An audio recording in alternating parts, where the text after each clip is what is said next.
In today's video, I'm going to teach you how to map fields in Zoho CRM.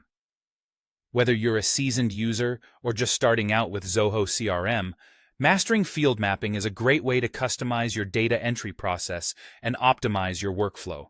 Let's walk through these steps together to ensure you have the tools and knowledge to effectively map your fields. To begin, access your Zoho CRM account and direct yourself to the Setup section. You'll find this in the upper right corner of your screen, usually represented by a wrench or gear icon.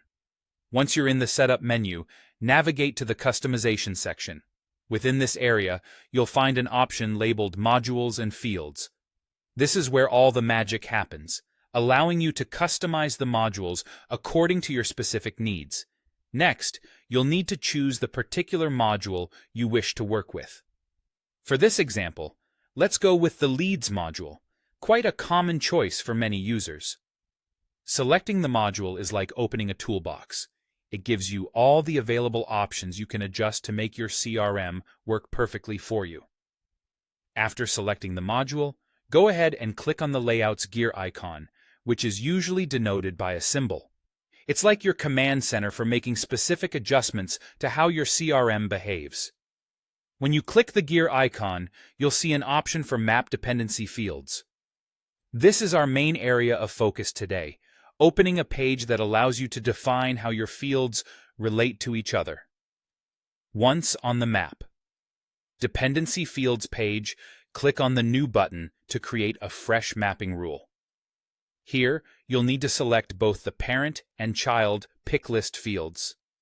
Think of the parent field as the primary category or question that guides the child field, which offers a list of selectable responses or options. For instance, if your parent field is Product Category, your child field might include specific products within that category, allowing for streamlined data entry. Now, it's time to define the relationship between these fields. Specify which child values should appear when certain parent values are selected. This customization ensures that users see only relevant options, reducing errors and saving time during data entry.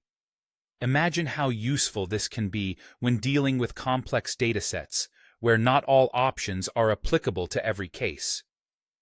After defining all the dependencies, don't forget to hit Save. This step is crucial as it commits your changes, ensuring that the mapping works smoothly as intended. By doing this, you finalize your settings, making your CRM more efficient and tailored to your unique requirements. And there you have it. You've successfully mapped fields in Zoho CRM, enhancing your workflow's organization and accuracy. Thank you for joining in today's tutorial. If you have any questions or need further assistance, feel free to reach out in the comments. Don't forget to like and subscribe for more insightful CRM tips and tricks. See you next time.